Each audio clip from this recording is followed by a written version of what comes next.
The following program contains scenes of violence, mature subject matter, and substandard acting. Viewer discretion is advised. I'm Mike Arsenault, and welcome to Urban Self-Defense, the only show that discusses how you can take an active role in your own personal safety. We'll follow Jason Carter from USafe Solutions through typical everyday situations to see how you can effectively deal with violence, aggression, and harassment. In this episode, Jason's out for a jog on a bright sunny day.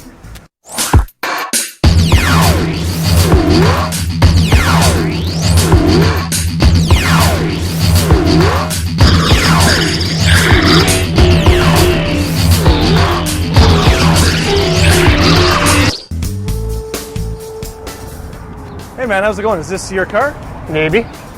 Well here, check out this flyer. What do I want that for? Well, it's a good Yeah, get lost, blue shirt. blue shirt. But we both have the same. Yeah, whatever, poster boy.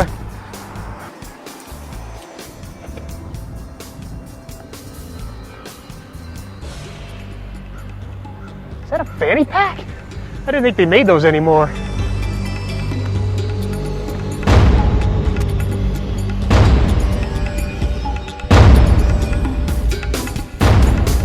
Oh man, I gotta give you this.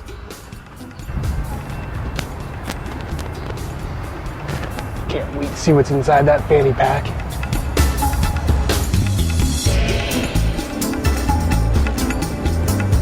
Hey, nice fanny pack. There you go. Check that out. Great show, great host. Thanks. I wonder if I could pull that off.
Yes.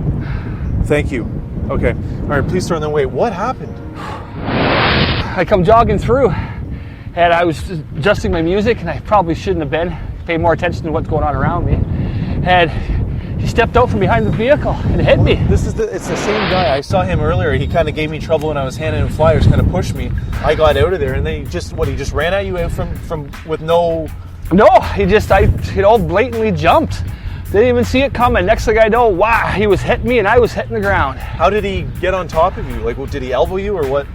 No, actually, I stopped him before he could actually get on top of me, or at least stop him from starting to kick me. So what, he punched you in the chest and then fell on top of you. So how, I mean, he's a big guy. He's a lot bigger than you and you're on the ground. How are you able to kind of extricate yourself from the situation? Well, I said my biggest concern was that he wouldn't start kicking me, because that's, as soon as I was down, that was my biggest fear, him start kicking me. Did he land on your knee? What happened? I think I twisted it when we went down. I'm not sure. So I'm not sure what's wrong with it, but I tell you, I said my concern was being kicked.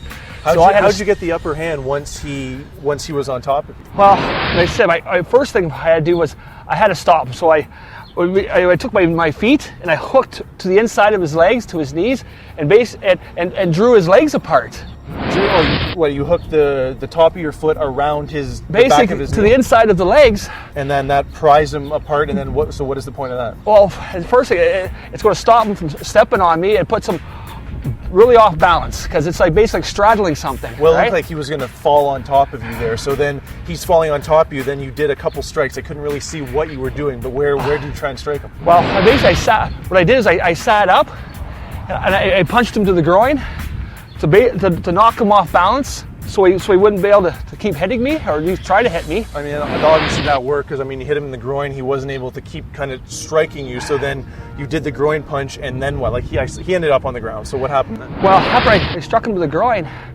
I rolled forwards and went after his lead leg and trapping it, and rolled forwards, pushing my shoulder into the side of his knee. As I roll forwards, that just drops him off balance and takes him to the ground. So after you guys were both on the ground, what happened? Like, how'd you get away? Like, I mean, you're limping obviously, but you still were able to get away from him. What did you do? Well, after I took him down, he's on the ground, to make sure he wouldn't chase me. The leg I used to take him down with, I stomped his ankle. I don't know if I broke it or just, injured it, but whatever. That way I know he wasn't going to chase me back down.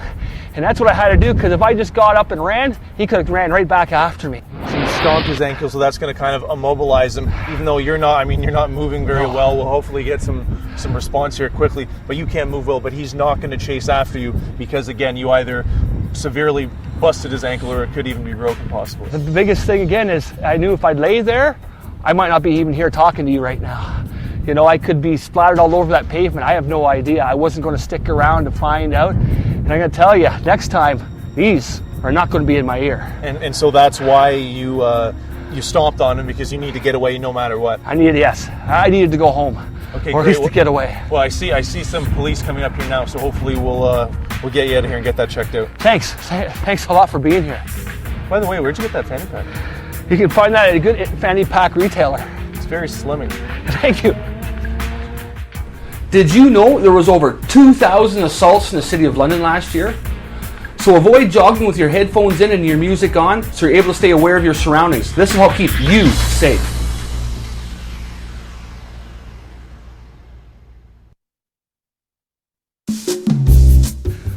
Thanks, Mike. I really appreciate this hand today on the trip to the doctors. Yeah, no problem, Jason. Anytime. Hey, check this out. There's fanny pack from the other day. Oh, I gotta get a new jersey. Will you just wait here? Just give me 1 second. Sure I can. That fanny pack looks really good with those shorts. Thank you. Yeah, check this out. I'm gonna go grab that. How's it going? Not bad, yourself? Pretty good. Do you have any Team Edward jerseys? No, No? don't carry anything like that, man. No. What about something from the Beebs? Like maybe I'm a Belieber? No, I don't. No, we haven't carried anything like that before. No? Really? Remember me? Yeah, I want your money and your fanny pack. Not today. Help! Oh God, let's get out of here, man. Let's get out of here. Help!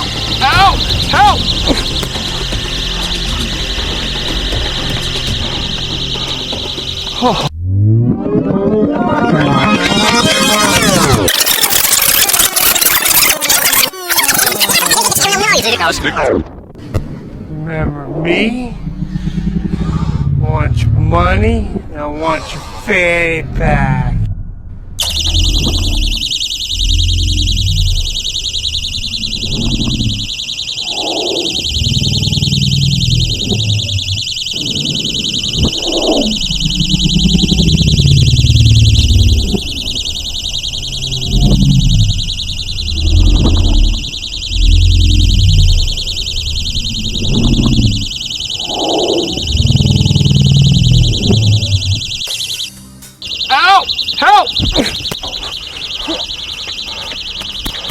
Jason, was that the same guy from yesterday? Yes, it was, actually. I don't know where he came from. Well, what happened? Like, I just went in the store and then I heard this buzzing. Like, what was that buzzing sound? Did someone's car alarm go off or something? No, actually, it was a personal alarm. Actually, the person I borrowed the chair from, I actually had it on here, and they just leave it on here. What a great idea! What's the point of it? Just to let people know, or what? Exactly. I just had my hand through there and through the loop, and when you're in trouble, you give that a pull, and as you heard, creates lots of noise. So you don't have to press the button. You just pull. And then Pull the tether out, and 120 decibels. So that's a great thing, because it caused a lot of commotion around here. We heard it in the store, and that's why he came running out, and it obviously kind of spooked him a little bit because you were able to get the upper hand. So he just came at you as soon as I went in? Yeah, basically as soon as you started walking in, next thing I know, he was basically over my shoulder, telling me that he wanted my wallet and my. So he came up from behind. Yeah. And then what, like a chokehold, or how did he? He came up, put his hand on my shoulder, discreetly, more or less, whispered in my ear, saying he wanted my wallet. And yeah.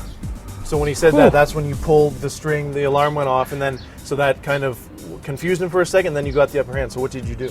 Well, after I pulled my alarm, I reached up and I grabbed the hand that was basically holding on to me because I needed him to let go of me.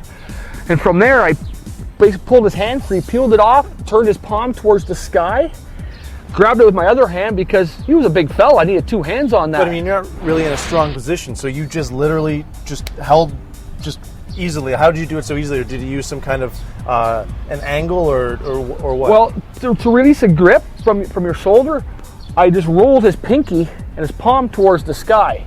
And it takes no strength, and no one can stop their wrist very easily from being turned that way. Oh, so and that put pressure on the wrist and kind of elbow joint, so then he was forced to move in the way that you wanted him to. If he wanted to keep a wrist, he had to move. So it would have broken if he didn't comply with you. Exactly. Okay, so you have him off balance there. Twisting the wrist. Yeah. Brought him around in front of me, kept the twist going, continued that motion around my head, continuing to twist that wrist down, which puts a lot of pressure on that wrist joint, which in turn brings him towards me. So I was able then to get control over his upper body by grabbing control of his head and bringing him in. And then he was really off balance and probably in a great deal of pain.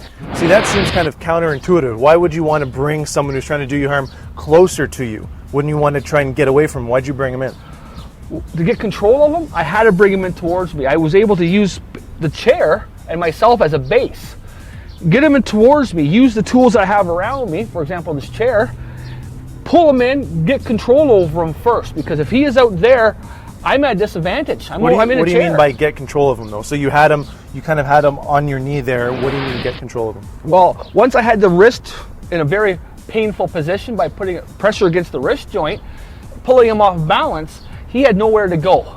So I was in control of him for that moment, able to get control over him, yell for help, and once I felt, he had enough, I gave him a good shove, because by then I saw you coming in. Well, did you have him around the neck? It looks like you had him in a bit of a chokehold or something through the window. Once I had the wrist applied and that good torque on that wrist, putting that pressure on brings his upper body back, because he has to go away from pain. If he enjoys the wrist, he's not going to pull away from me because it would break his own wrist. So then I was able to get control of his head. Oh, so it was more of a wrist lock rather than a chokehold. Exactly. There was really no chokehold. When I pulled him towards me, yes, I put a little bit of pressure on his head and his neck. But a good rule of thumb is once you have control over someone's head, I have control over their body.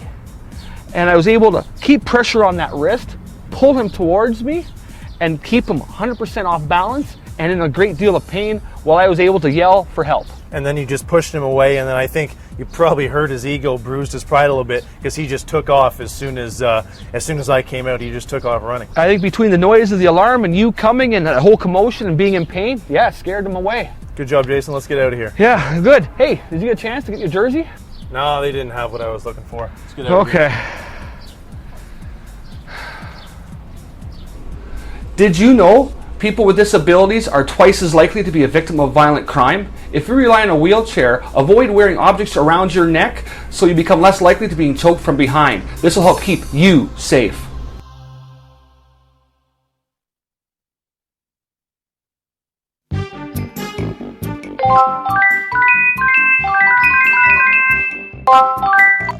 Hey, yeah, Mike? Yeah.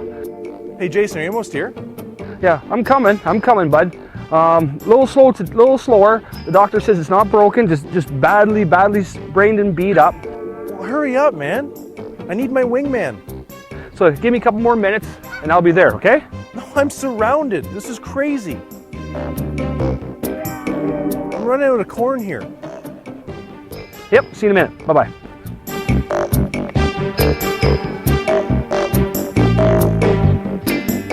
No way. That's that same guy. Stupid birds.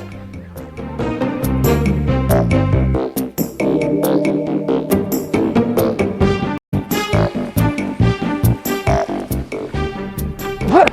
Oh, sorry, bud. Yeah. No, not you. Yeah, I've been waiting for this.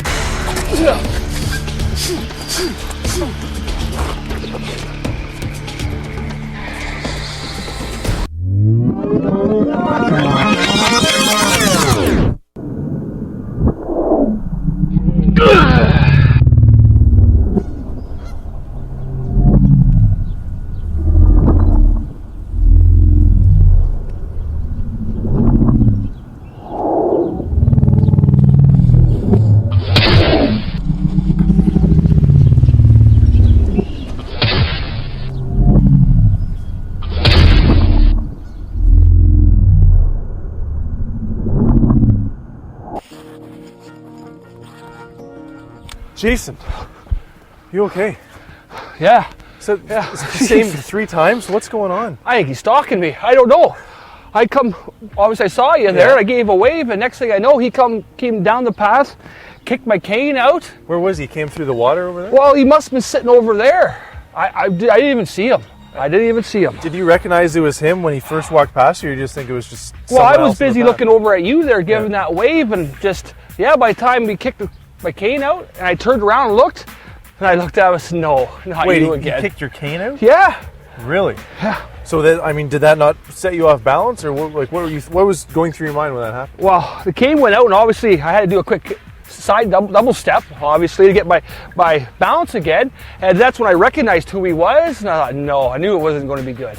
So what did you do? So you see it's him, 3rd time, and now, I mean, again, you're kind of a little bit isolated here, so kick the cane out, and then what did you go on the attack there? Well, instantly defensive mode, right? I brought the cane up, hey, at least I have something as a tool to, I'm one leg down, so I had to use basically my 3rd leg to give me a hand. So the cane was supposed to act as a deterrent. That was exactly. It was basically, I had a tool in my hand now, and when he threw that punch, I was able to use the force to block that arm, to stop that incoming, basically punch to my head. So rather than just a strict block, you kind of used the momentum from his punch and struck with the cane. Is that what happened? Actually, I struck with my arm. Oh, okay. But I had the cane well in hand, because from there I was going to either use it to push him away or do something else. So you had the cane on the inside of his arm? Yes, I came basically, he threw the punch and I blocked here. Okay. That way I was in a better position if I had to be able to push him or whatever I had to do. All right, so you blocked his punch. Then he's open up to you. So then what did you do? What was your next move? After I struck him, he's such a big fella, I held this basically up to his throat, reached around his head, and grabbed basically the cane again, trapping his neck. When we talked earlier, I thought you did have a chokehold. It wasn't, but in this case, you were putting pressure on his throat. Basically, I was controlling him by sheer pain compliance around his throat. I didn't want to kill him. I just needed to get control over him. So as soon as you had that choke in, did you feel him kind of go slack and kind of... No, I didn't wait for that. As soon as I wrapped that around, I'm basically on the offensive. So you had the chokehold locked in, then what did you do? My free hand, palm heel, basically to the bridge of the nose, just up, try to drive his head back off balance. Why a palm heel, not a normal punch? Because again, if I use my hand, I'm not worried about breaking my knuckles, not hurting my hand. Your palm will take a lot of force. And as if I was hitting his head up, that causes his chin to go back and puts this choke in even tighter. So it's actually safer to use the palm rather than try and ball your hand up into a fist. Unfortunately, most people haven't hit enough things or haven't used their fist to actually hit things, and a lot of people will break their hands. I was showing what I like to tell friends and family: use the palm of your hand, tuck your fingers in, and use the palm. And everything happened so quickly there, you really didn't have time to make a proper fist. So again, you just use what you can. So palm strikes, and then that kind of gets him. So when you were hitting him in the palm, did you still have the choke in there? Yes. So when I was hitting with the palm, that causes his head to go back and opens his throat up even more to the choke. So you cinch that tighter, basically. Exactly. That's going to hold him in there tighter. So once I hit him twice, we got the head to roll back, his body start to move, quickly came down, bang, right down to the groin. And obviously that's going to put him on the ground, basically. That's going to slow him down a little more, and that way I was able to push free and start my escape. And then get away. Apparently he didn't learn his lesson, because that's 3 times in the past 2 days when he's attacked you and you've taken him down. Hopefully 3rd time's the charm. Hopefully you won't have to see him again. But Jason, that was crazy. But thanks for explaining what you did there, because really some great tips. So I appreciate it. Excellent. Well, let's enjoy the rest of our day now. All right, sounds good.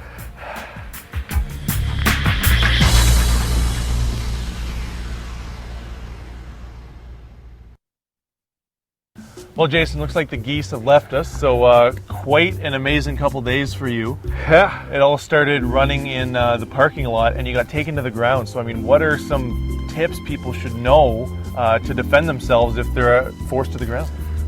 First rule of thumb is keep your head up. But if you ever knock to the ground, first thing you want to do is you don't want to be there for long, right? Because horrible things could happen. Someone could kick you, step on you. So I suggest to tell people is that what I call defensive back. That's when you get on your back, you get your feet up, so you still can kick at your target and create that space. Because you need to keep them at bay so they can't step on you. Also, almost like a turtle, kind of feet up, Yep. hands up. But on your back, not on your belly.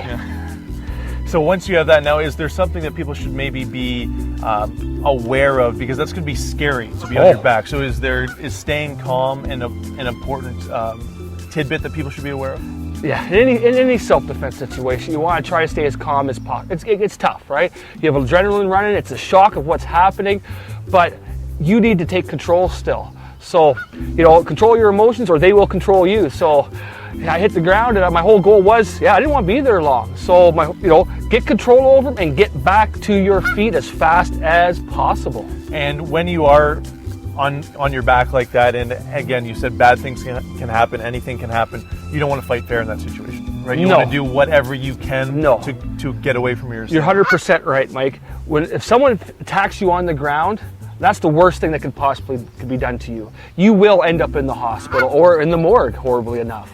And that's when there's no rules. You have to get up and you have to get away. That's really the only reason why I stomped his ankle, because I knew if I didn't get out of there, I was already injured. He was going to hurt me. So then we move on to the next day when you're in the wheelchair. We're not sure exactly what's going on with your leg. You're kind of immobilized. Yeah. You get attacked again. So what are if someone is in a wheelchair, that seems to be a position of great weakness, right? Yeah. So how can you turn that to your advantage? A couple things I suggest to people, a couple things that was suggested to me over the years. One is that personal alarm I had. It is a fantastic tool for somebody that's in a wheelchair that can't move very fast. Because again, your getaway time is reduced greatly. And you need to create that noise. You need to get those people's attention to you. So I suggest, something like a personal alarm, first thing and foremost, right? It's going to make that noise when sometimes you can't. Another couple good things is, like I tell the ladies, is try not to wear things around your neck or have your hair back in a ponytail. So that could be a choking hazard, or again, just something that's somebody can grab a hold of. Something can be grabbed, yeah. Exactly. You can be choked with it, especially with something around your neck, right? Ponytail they can grab a hold of, and if they grab a hold of your ponytail, that's a good thing to hold of. They got some good control over your head.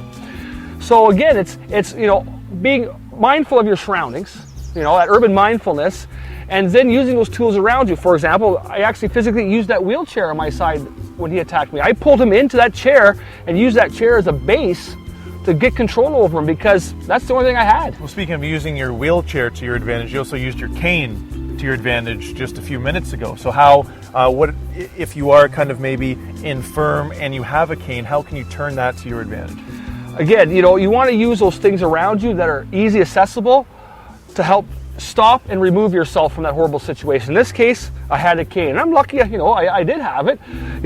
Horribly I had to have it because of my knee, but I was able to use it to block and to physically stop that attacker and to get away. Well, Jason, it's been quite a weekend. Hopefully you make it through this next week unscathed. Me too. But actually, I did have one question. What exactly do you have in that fanny pack anyway? Well,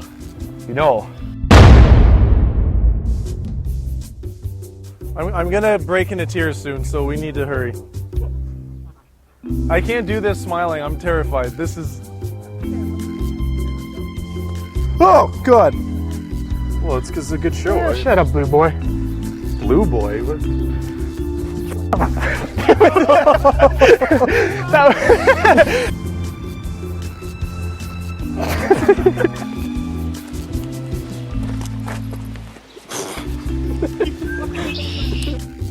This guy's... I don't like him. This one's like spitting at me. God. Ugh.